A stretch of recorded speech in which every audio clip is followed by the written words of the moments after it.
অশোক সাউ খুনের ঘটনায় জগদ্দলে ঘটনাস্থলে ফরেনসিক দল।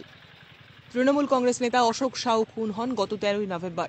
দুষ্কৃতীদের গুলিতে জগদ্দল থানা থেকে ঢিল ছোড়া দূরত্বে তাকে খুন করা হয়। সেই খুনের ঘটনার পর শুক্রবার বিকেলে ঘটনাস্থলে আসে রাজ্য পুলিশের ফরেনসিক দল। এই দিন ঘটনাস্থলে উপস্থিত ছিলেন ব্যারাক পুলিশ কমিশনারেটের অতিরিক্ত নগরপাল জগদ্দল অভিষেক বলিয়ার সহ জগদ্দল থানার ভারপ্রাপ্ত পুলিশ আধিকারিক এবং অন্যান্য পুলিশ কর্মীরা। এদিন ঘটনাস্থল থেকে দুটি কার্তুজ, বেশ কিছু নমুনা সংগ্রহ করেন ফরেনসিক দলের সদস্যরা। ব্যুরো রিপোর্ট, জাগো ভারত।